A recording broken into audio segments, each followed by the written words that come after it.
السلام عليكم ورحمة الله تعالى وبركاته. بسم الله الرحمن الرحيم. ரியாலு ஸாலிஹீன் பாடம் 81. இந்த ரியாலு ஸாலிஹீன் கிதாபினுடைய 81ஆம் நாள் பாடத்தில் நாம் அமர்ந்திருக்கின்றோம். இந்த பாடமாகிறது நன்மையான வழிகள் அதிகம் என்ற தலைப்பின் கீழ் அமையக்கூடிய இந்த ஹதீஸுகளை பற்றி நாம் பேசிக் கொண்டிருக்கின்றோம். அல்ஹம்துலில்லாஹ். நம்முடைய ஜாமியா ரகீப் எஜுகேஷனல் ட்ரஸ்டின் மூலமாக பல தீன் சம்பந்தப்பட்ட சேவைகளையும் பல துன்யா சம்பந்தப்பட்ட சேவைகளையும் நாம் செய்து கொண்டிருக்கின்றோம். இந்த சேவைகள் எவ்வித தொய்வின்றி தொடர்ந்து நடைபெறுவதற்காக நீங்கள் துஆ செய்யுங்கள், இன்னும் ஆதரவு தாருங்கள். நன்மையில் ஒன்று சேருவோம், முந்திக் கொள்வோம்.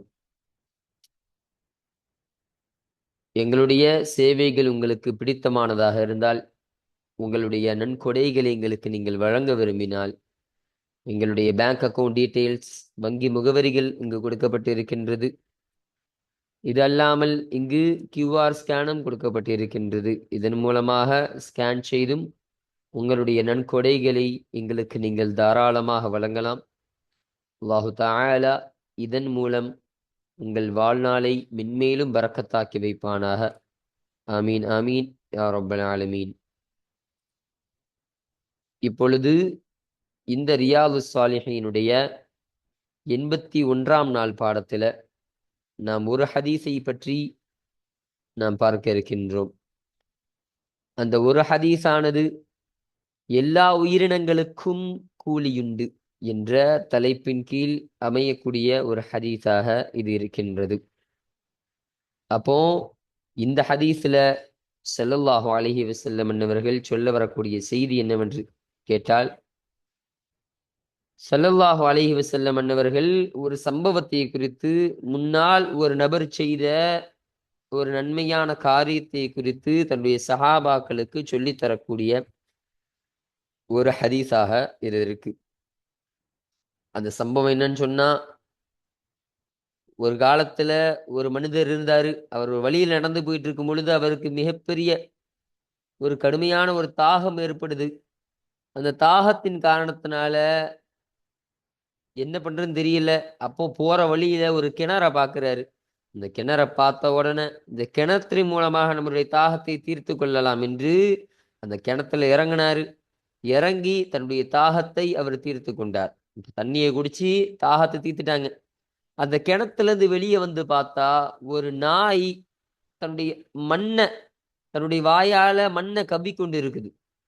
மண் அப்படி நக்கி மண்ணை சாப்பிட்டுக்கிட்டு இருக்குது தாகத்தின் காரணத்தினால. அதை பார்த்து உணர்ந்து கொண்ட, அறிந்து கொண்ட அவர்கள், எனக்கு ஏற்பட்ட மாதிரிதானே இந்த நாய்க்கும் தாகம் ஏற்பட்டு இருக்கு அப்படின்னு சொல்லி அந்த கிணற்றுக்குள்ள இறங்கினாரு. இறங்கி தன்னுடைய கால் உரையை கலற்றி அந்த கிணத்துல தண்ணி எடுத்து அதை தன்னுடைய வாயில் கடித்து கொண்டு வந்து மேல கொண்டு வந்து அந்த நாய்க்கு கொடுக்கிறாரு. அந்த நாய்க்கு அந்த தண்ணீரை அருந்த கொடுக்கிறார். கொடுத்த உடனே அந்த நாய் அந்த தண்ணீரை வயிறு நிரம்ப அருந்தியது என்ற இந்த செய்தியை சொல்றாங்க. இந்த விஷயத்தை கண்டு அல்லாஹு தஆலா அவருக்கு நன்றி பாராட்டினான். இன்னும் அவர் வாழ்நாளில் செய்த அனைத்து பாவத்தையும் இந்த ஒரு செயலின் மூலமாக, இந்த ஒரு நன்மையின் காரணமாக அல்லாஹு தஆலா அவருக்கு மன்னித்து கொடுத்தான் என்பதை இந்த ஒரு ஹதீஸின் மூலமாக ஸல்லல்லாஹு அலைஹி வஸல்லம் அன்னவர்கள் கற்றுத்தருகிறார்கள். அப்ப இப்படி இந்த ஹதீஸை சொன்ன உடனே, இந்த சம்பவத்தை சொன்ன உடனே சஹாபாக்கள் கேட்டாங்க, யா ரசூலல்லாஹ், ஒரு மிருகத்திற்கு உதவி செய்வதன் மூலமாகவும் கூலி என்பது உண்டா என்ற ஒரு கேள்விய சந்தேகத்தின் அடிப்படையில சஹாபாக்கள் முன்வைக்கிறாங்க. இப்போ ஸல்லல்லாஹு அலைஹி வஸல்லம் அவர்கள் சொன்னார்கள், எல்லா உயிரினங்களுக்கும் கூலி உண்டு. அப்போ நீ உயிர் இருக்கக்கூடிய, ஈரமான குடல் இருக்கக்கூடிய, ஈரல் இருக்கக்கூடிய ஒவ்வொரு உயிரினங்களுக்கு நீ செய்யக்கூடிய எல்லா உதவிக்கும் கூலி உனக்கு இருக்கின்றது, கண்டிப்பாக இருக்கின்றது என்பதை சஹாபாக்களுக்கு ஸல்லல்லாஹு அலைஹி வஸல்லம் அவர்கள் இந்த ஹதீஸின் மூலமாக உணர்த்தி தந்தார்கள். அப்போ இந்த ஹதீஸு இன்னும் 2 ரிவாயத்துகளோடு எக்ஸ்ட்ரா வரக்கூடிய இந்த 2 அறிவிப்போடு இந்த ஹதீஸ நமக்கு சொல்லப்படும். அந்த அறிவிப்புல என்ன விஷயத்த சொல்லுவாங்க என்பதை பற்றி நாம் அந்த ஹதீஸு இன்ஷா அல்லாஹ் நாம் இப்பொழுது வாசிக்கும் பொழுது அந்த ஹதீஸுடைய தர்ஜிமாவையும் அதற்கு கூடுதலாக வரக்கூடிய அந்த செய்திகளையும் பற்றி நாம் ஹதீஸ் வாசிக்கும் பொழுது நாம் பார்ப்போம். அல்ஹம்துலில்லாஹ். அப்போ இன்றைய பாடத்துல இந்த எல்லா உயிரினங்களுக்கும் கூலியுண்டு என்ற தலைப்பின் கீழ் அமையக்கூடிய இந்த ஒரு ஹதீஸை பற்றி மட்டும் இன்றைய பாடத்தில் நாம் பேச இருக்கின்றோம். அல்ஹம்துலில்லாஹ். இப்போ நம்ம கிதாபை பார்ப்போம். 126வது ஹதீஸ். இந்த ரியாது சாலிஹின் கிதாபுல பதிவு செய்யப்படக்கூடிய அந்த ஹதீஸினுடைய வரிசையின் பிரகாரம் இது 126வது ஹதீஸாக இது இருக்கின்றது என்பதை இங்க சொல்றாங்க. அல் ஆஷிரு, இன்னும் இது 10வது ஹதீஸாக இருக்கு. இந்த நன்மையான பாதைகள் அதிகம் என்ற தலைப்பின் கீழ் அமையக்கூடிய ஹதீஸ்ல இது 10வது ஹதீஸாக இது இருக்கு அப்படின்னு சொல்றாங்க. அன்ஹு, அவர்களை தொட்டும் அறிவிக்கப்படுது. அப்போ இந்த ஹூடைய லமீரும் இதற்கு முன்னதாக ஹதீஸ் அறிவித்த அபூதர் ரலியல்லாஹு அன்ஹு அவர்களை பார்த்து போகுது. அப்போ அபூதர் ரலியல்லாஹு அன்ஹு அவர்களை தொட்டும் அறிவிக்கப்படக்கூடிய ஹதீஸாக இது இருக்கு. அவங்க சொல்றாங்க, அன்ன ரசூலல்லாஹி ஸல்லல்லாஹு அலைஹி வஸல்லம், நிச்சயமாக அல்லாஹுடைய தூதர் ஸல்லல்லாஹு அலைஹி வஸல்லம் அவர்கள் கால, அவர்கள் சொன்னார்கள், பைனமா, ஒரு காலத்தில், ரஜுலுன், ஒரு மனிதர் இருந்தார், எம்ஷி, அவர் நடந்தார், பித்வரியத்தின், ஒரு வழியில் நடந்தார், இஷ்தத்த அலைஹி, அலைஹில் ஆதஷு, தாகம் என்பது அவர் மீது கடுமையானது. அப்போ கடுமையான தாகம் அவருக்கு ஏற்பட்டுச்சு. ஒரு காலத்துல ஒரு மனுஷன் வந்து நடந்து போயிட்டு இருக்காரு ஒரு வழியில. அப்ப அந்த சமயத்துல அவருக்கு கடுமையான தாகம், தண்ணி குடிக்கணும்னு சரியான தாகம் அவருக்கு ஏற்பட்டுச்சு. அந்த சமயத்துல ஃபவஜத பிஅரன், எனவே ஒரு கிணற்றை அவர் பெற்றுக்கொண்டார். ஃபனஸல ஃபீஹா, அந்த கிணற்றில் எனவே அவர் இறங்கினார். ஃபஷரிப, எனவே அவர் குடித்து கொண்டார். அப்போ தண்ணீரை குடிச்சாங்க. அப்போ ஒரு கிணத்தை பார்க்கறாங்க அந்த வழியில. பார்த்த உடனே அந்த கிணறுக்குள்ள இறங்குறாரு. கிணறுக்குள்ள இறங்கி அந்த தண்ணியை குடித்து தன்னுடைய தாகத்தை அவர் தீர்த்து கொள்கிறார். சும்ம, பிறகு, ஹரஜ, வெளியேறினார். அந்த கிணத்துல இருந்து வெளியே வராரு. இதா, அந்த சமயம், கல்புன், ஒரு நாயானது இருக்கின்றது. ஒரு நாயை பார்க்கிறாரு. எந்த நிலைமையிலனா, எல்ஹசு, தாகத்தின் காரணமாக தனது நாக்கை வெளியாக்குகிறது. யஅகுலு ஸரா, அந்த மண்ணை அது சாப்பிட்டு கொண்டிருக்கின்றது. மினல் அதஷி, தாகத்தின் காரணத்தினால. அப்ப தாகத்துல காரணத்தினால அந்த கிணத்துல வந்து வெளியே பார்க்கும்போது தாகத்தினுடைய காரணத்தினால ஒரு நாய் வந்து அந்த மண்ணை நக்கி அந்த மண்ணை சாப்பிட்டுக்கிட்டு இருக்கு. வேற வழியில தண்ணி கிடைக்கல அப்படின்னு ஒரு தாகத்தின் காரணமாக நக்கி கொண்டிருக்கு. இதை பார்த்த உடனே ஃபகால ரஜுலு, எனவே அந்த மனிதர் சொன்னார், லகது பலக, திட்டமாக அடைந்து விட்டது, ஹாதல் கல்ப, இந்த நாயை அடைந்து விட்டது, மினல் அதஷி, தாகத்தின் காரணமாக இந்த நாயை அடைந்து விட்டது, மிசுலுல்லதி, ஒன்றை போல, கான கது பலக மின்னி, என்னிடம் இருந்து எந்த ஒன்று ஆனதோ, திட்டமாக எந்த ஒன்று ஆனதோ அந்த ஒன்றை போல. அப்போ எனக்கு எப்படி தாகம் எடுத்துச்சோ, நான் எப்படி இந்த தாகத்தின் காரணமாக ரொம்ப வாடினேனோ, அதே மாதிரி தாகம் தான், அதே மாதிரி ஒரு தாகம் இந்த நாய்க்கும் ஏற்பட்டுடுச்சு என்பதை அந்த மனுஷன் சொன்னார். சொல்லிக்கொண்டு பனசல் பிஇரு, இங்க பிஇரின்னு போட்டிருக்காங்க, இது தப்பு, பிஇர என்பதுதான் வரணும். இங்க நுஸ்ஹா பல பிரிண்டிங் மிஸ்டேக்கா இருக்கு. அப்போ ஃபனஸல் பிஇர, அந்த கிணற்றில் அவர் இறங்கினார். ஃபமலஅ ஹுஃபஹு, இங்க ஹுஃபத்தூன் போட்டிருக்காங்க, இதுவும் தப்பு. இங்க தா வராது, இது வெறும் ஹூ தான். ஹுஃபஹு. அப்போ ஃபமலஅ ஹுஃபஹு, அவருடைய அந்த காலுறையில் நிரப்பினார். மாஅன், தண்ணீரை நிரப்பினார்.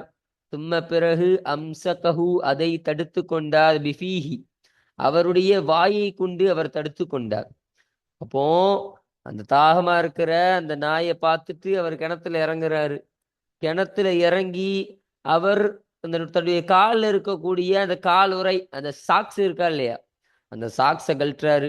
கழட்டி அந்த கிணத்துல இறங்கி அந்த சாக்ஸில் தண்ணீரை நிரப்புறாரு. தண்ணீரை நிறச்சி தன்னுடைய வாயில் அதை கவ்வி கொண்டு அந்த வாயில் அதை தடுத்து கொண்டு அப்படியே அந்த வாயில் அதை கடிச்சிட்டு அந்த கிணத்துல இருந்து ஏறுறாரு. கிணத்துல இருந்து வெளியே வராரு. ஹத்தா இறுதியில் ரக்கைய அவர் ஏறினார். சகல் கல்ப அந்த நாய்க்கு அவர் புகட்டினார். அப்ப அந்த நாய்க்கு அந்த தண்ணியை அவர் புகட்டுறாரு, குடிக்க கொடுக்கிறாரு என்ற இந்த விஷயத்தை சொல்றாங்க. அப்போ அப்படி செய்தவுடன் ஃபஷக்கரல்லாஹு லஹு அவருக்கு அல்லாஹு தஆலா நன்றி பாராட்டினான். ஃபகஃபர லஹு எனவே அவருக்கு அல்லாஹு தஆலா மன்னித்து கொடுத்தான். அப்போ அவருக்கு அல்லாஹு தஆலா நன்றி பாராட்டக்கூடியவனா இருக்கிறான். அல்லாஹு தஆலா அவருக்கு நன்றியை பாராட்டினா இன்னும் அவர் செய்த அனைத்து பாவங்களையும் அல்லாஹு தஆலா மன்னிச்சுட்டான். இப்போ அவர் ஒரு சாதாரணமான ஒரு மனுஷன்தான். அந்த செயலை பத்தீங்களா, ஒரு நாய் தாகமா இருக்கிறது காரணத்தினால அவர் அந்த நாய்க்கு தண்ணீரை புகட்ட வேண்டும் என்று அவர் நாடினார். அதன் காரணமாக இப்படியெல்லாம் தன்னுடைய காலுறைகளை கழற்றி அதன் மூலமாக தண்ணீரை நிரப்பி அந்த கிணற்றில் இறங்கி அந்த தண்ணீரை நிரப்பி அந்த நாய்க்கு புகற்றாரு. அந்த ஒரு செயலின் காரணமாக அல்லாஹு தஆலாவே அவருக்கு நன்றியை பாராட்டுறான்னு சொன்னா அது எவ்வளவு பெரிய ஒரு பாக்கியம். இன்னும் அல்லாஹு தஆலா அவருடைய பாவத்தை எல்லாம் மன்னிச்சான். அவர் எதிர்பார்த்துக்கவே மாட்டாரு. அந்த நாய்க்கு தண்ணீர் போடுறது மூலமாக நமக்கு இந்த பாவங்கள் மன்னிக்கப்படும், அல்லாஹு தஆலா நமக்கு நன்றி பாராட்டுவான் அப்படிலாம் அவர் எதிர்பார்த்தாரா? கிடையாது. எந்த ஒரு எதிர்பார்ப்பும் இல்லாமல் ஒரு உயிரினத்திற்கு அவர்கள் என்ன ஒரு நன்மை செஞ்சாங்க. அந்த தண்ணீரை புகட்டுவதன் மூலமாக தாகத்தை தீர்ப்பதன் மூலமாக அவர் ஒரு நன்மையை செய்கிறார்கள். அவர்களுக்கு இப்படி ஒரு அந்தஸ்து அல்லாஹ்வால் கொடுக்கப்படுகின்றது என்ற இந்த செய்தியை ஸல்லல்லாஹு அலைஹி வஸல்லம் அவங்க சஹாபாக்களுக்கு சொல்றாங்க. அப்போ இந்த செய்தியை சொன்ன உடனே சஹாபாக்கள் கேட்டாங்க. காலு சஹாபாக்கள் கேட்டார்கள், யா ரசூலல்லாஹ் அல்லாஹுடைய தூதரே, இன்னலனா நிச்சயமாக எங்களுக்கு உண்டா ஃபில் பஹாயிமி அஜ்ரன் அந்த மிருகங்களின் விஷயத்திலும் கூலி உண்டா? அப்போ ஒரு வாயில்லாத ஜீவன் மனுஷங்களுக்கு இப்படி ஒரு உதவி செஞ்சா சரி பரவாயில்ல, எங்களுக்கு கூலி இருக்கும் என்பது எங்களுக்கு அறிந்தது யா ரசூலல்லாஹ், எங்களுக்கு தெரியும்.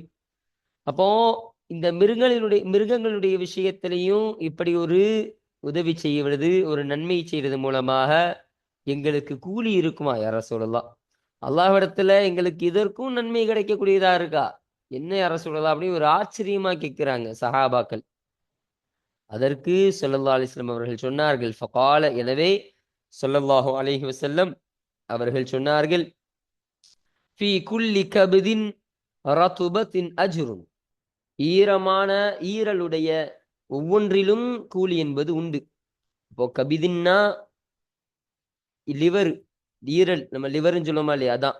அப்போ ரத்துபத்னா ஈரம். அப்ப ஈரமான ஈரலுடைய அந்த லிவருடைய ஒவ்வொரு விஷயத்திலும் ஒவ்வொரு மிருகத்திலும் கூலி என்பது இருக்கின்றது. அப்போ அந்த ஈரல் எந்தெந்த மிருகத்துக்கெல்லாம் இருக்குமோ, எந்தெந்த ஜீவராசிக்கெல்லாம் ஈரல் என்ற லிவர் என்ற ஒரு விஷயம் இருக்குமோ, அந்த எல்லா விஷயத்திலும் இப்படி உதவி செய்வது, இப்படி நன்மைகளை செய்வது என்பது கூலியாக இருக்கக்கூடியதாக இருக்கு.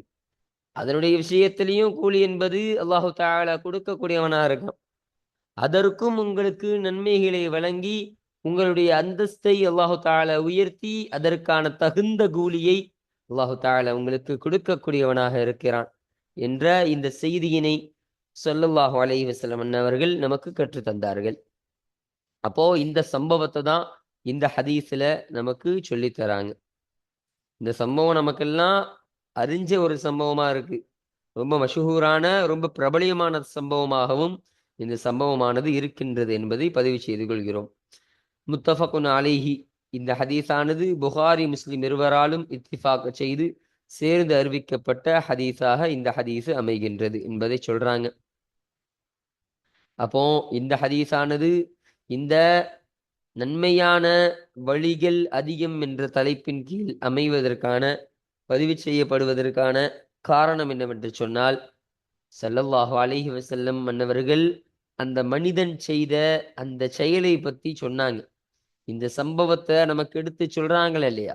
இதன் மூலமாக ஸல்லல்லாஹு அலைஹி வஸல்லம் சொல்ல வரக்கூடிய கருத்து, அப்போ மனிதர்கள் அல்லாத மிருகங்களுடைய விஷயத்திலும் சரி, பறவைகளுடைய விஷயத்திலும் சரி, ஈரமான குடல் இருக்கக்கூடிய எல்லா உயிரினங்களுடைய விஷயத்திலும் சரி, நீங்க உதவி செய்யுங்க. இது ஒரு சின்ன காரியம்தான். உங்களால நீங்க அந்த நாயையோ, அந்த மிருகத்தை எடுத்து வளர்க்கணும்னு அவசியம் கிடையாது. அந்த நாய்க்கு ஒரு சின்ன தாகத்தை போக்கக்கூடிய ஒரு சின்ன நன்மையை நீங்க செய்யுங்க. ஏன்னா, இதுவும் அல்லாஹ்விடத்தில் கூலியை உங்களுக்கு பெற்றுத்தரக்கூடியதாக இருக்கு. இதுவும் நன்மையை சார்ந்ததாக இருக்கு. அப்போ இதுவும் ஒரு நன்மையான வழியாக இருக்கின்றது என்ற விஷயத்தை தான ஸல்லல்லாஹு அலைஹி வஸல்லம் அவர்கள் இதன் மூலமா எடுத்து காட்டுறாங்க. அப்ப இப்படியும் நன்மைகளை பெற்றுக்கொள்ளலாம். இப்படியும் நீங்கள் நன்மைகளை செய்து கொள்ளலாம் என்ற ஒரு எளிய வழியை ஸல்லல்லாஹு அலைஹி வஸல்லம் அவர்கள் தொகுத்து தருகிறார்கள். அப்போ இதன் காரணமாக தான் இந்த ஹதீஸானது இந்த நன்மையான பாதைகள் அதிகம் என்ற தலைப்பின் கீழ் இந்த ஹதீஸு அமையக்கூடியதாக இது இருக்கின்றது.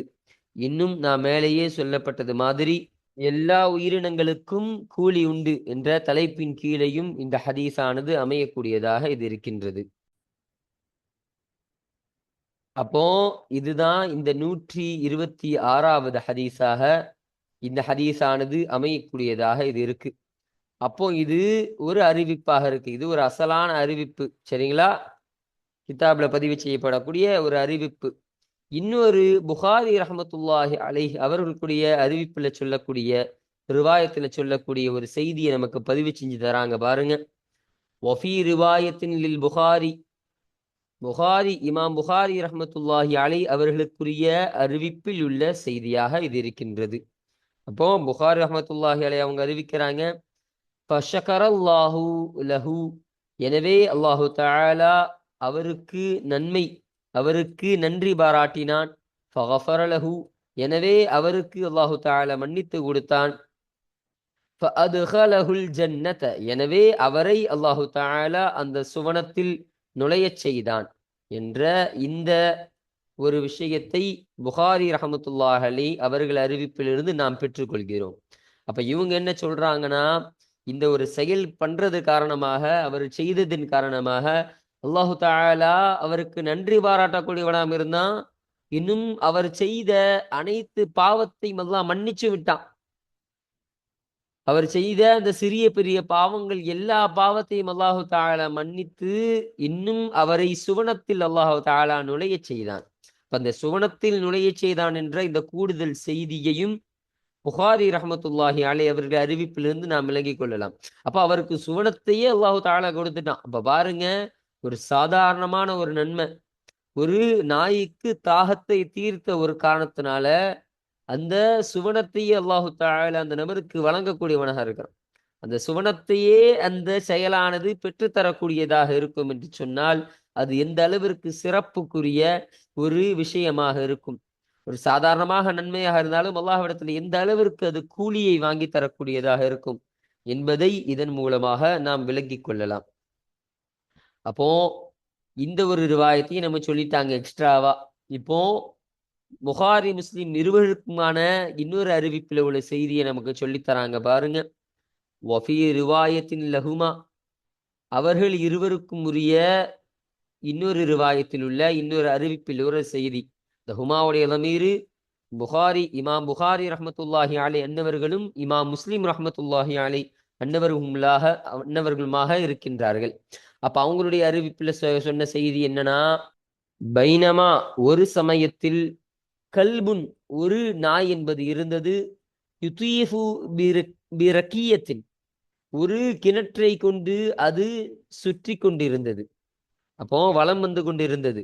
அப்போ ஒரு கிணறு, அப்ப ரக்கியத்துன்னு சொன்னா கிணறு, பிர்ன்னு சொல்றாங்க. அப்போ ஒரு கிணற கொண்டு அந்த நாய் சுத்திக்கிட்டே வந்துச்சு. அந்த கிணறையே சுத்தி சுத்தி வருது.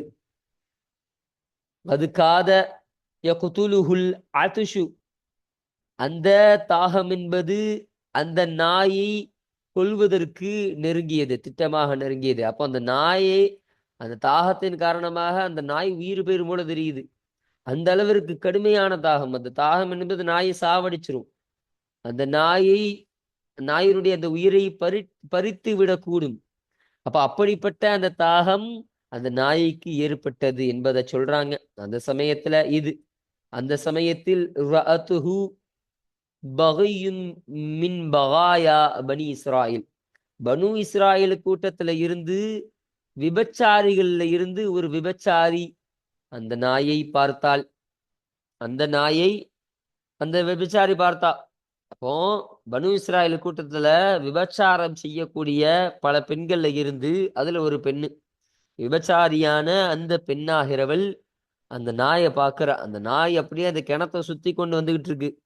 தாகத்தின் காரணமாக அந்த நாய் அந்த கிணத்தை சுத்திட்டு இருக்கிறத அந்த பெண்ணு பார்த்து கொண்டே இருக்கிறா. பார்த்துக்கிட்டு இருந்த அந்த சமயத்துல, எனவே ஃபனஸஅத் மூகஹா, அவளுடைய காலுறையை அவள் கலற்றினாள். அப்போ அவளை காலில் போட்டிருக்கக்கூடிய அந்த காலுறையை கழட்டினான், சாக்ஸை கழட்டினான். மூக்குன்னு சொன்னா என்னது? காலுறை என்ற அர்த்தத்திற்கு வரும். அடுத்ததாக லஹு பிஹி, அந்த அந்த அந்த காலுறையை கொண்டு அந்த நாய்க்கு தண்ணீர் புகட்ட அவள் தேடினாள். அப்போ இந்த நாய்க்கு எப்படியாவது நம்ம அந்த சாக்ஸை கொண்டு அந்த கிணத்துல இறங்கி அந்த கிணத்துல உள்ள தண்ணீரை எடுத்து அந்த நாய்க்கு எப்படியாவது தாகத்தை தீர்த்திடணும். அந்த நாயினுடைய அந்த தாகத்தை நம்ம தீர்த்து அதற்கு தண்ணீர் புகட்ட வேண்டும் என்பதாக அவள் தேடினாள். எனவே அந்த நாய்க்கு அவள் தண்ணீர் புகட்டி விட்டாள். அப்படி நினைச்சு அந்த கிணத்துக்குள்ள இறங்கி அந்த சாக்சின் மூலமாக தண்ணி எடுத்துட்டு அந்த நாய்க்கு கடைசியாக அந்த தண்ணியை ஊத்தி அந்த நாயினுடைய தண்ணியையும் அவள் தீர்த்து விட்டாள். அந்த நாயினுடைய அந்த தாகத்தையும் அந்த பெண் தீர்த்து விட்டாள். அந்த செயலின் காரணமாக அவளுக்கு மன்னிப்பு வழங்கப்பட்டது. அப்போ அவள் செய்த அந்த பாவத்தை எல்லாம் அல்லாஹு தாலா அவள் செய்த இந்த சின்ன செயலின் மூலமாக அல்லாஹு தாலா மொத்த பாவத்தை மன்னிச்சா. அவள் யாரு? ஒரு விபச்சார பெண்ணாக இருக்கிறாள். பனு இஸ்ராயல் கூட்டத்திலிருந்து விபச்சார பெண்ல இருந்து ஒரு பெண்ணாக இருக்கிறாள் இல்லையா? அவள் காலம் முழுவதும் செய்த அந்த பாவத்திற்காக இந்த ஒரு இந்த ஒரு நன்மையான இந்த காரியத்தை கொண்டு அந்த முழு பாவத்தையும் அல்லாஹு தாலா நீக்கிவிடக்கூடியவனாக இருக்கிறான். அப்போ அல்லாஹு தாலா அந்த பெண்ணை முழுமையாக மன்னித்து விட்டான் என்பதை இதன் மூலம் பதிவு செய்யறாங்க. அடுத்தபடியாக பாருங்க, அல் மூக்கு, மூக்கு என்ற ஒரு வார்த்தையை நமக்கு சொல்லி தந்தாங்க. அப்போ இங்க இந்த மூக்கஹா என்பதாக சொன்னாங்களா இல்லையா? இந்த மூக்கை பத்தி தான் சொல்றாங்க. அந்த மூக்காகிறது அல் ஹுஃபு. குஃப் என்று சொன்னால் காலுறை, சாக்ஸு, அந்த அர்த்தத்திற்கு அந்த மூக்கு என்பது வரும் என்பதை இங்க தெளிவுபடுத்துறாங்க. யுதீஃபு, யுதீஃபு என்பது, அப்போ அந்த யுதீஃபு ரக்கியத்தின்னு சொன்னாங்களா இல்லையா?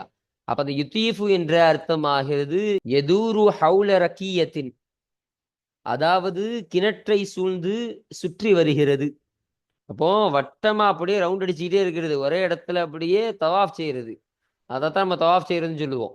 இப்போ அத்வாஃப யுதீஃபு அதுல தான் வந்திருக்கு.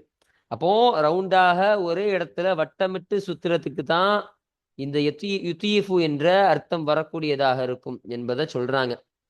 ரக்கியத்தின், ரக்கியத்தின் ஒரு அர்த்தம் சொன்னாங்க, பி ரக்கியத்தின்னு. அப்ப அந்த ரக்கியத்து ஆகிறது வஹிய, அதுவாகிறது அல் பிரு, அந்த கிணறாக இருக்கு.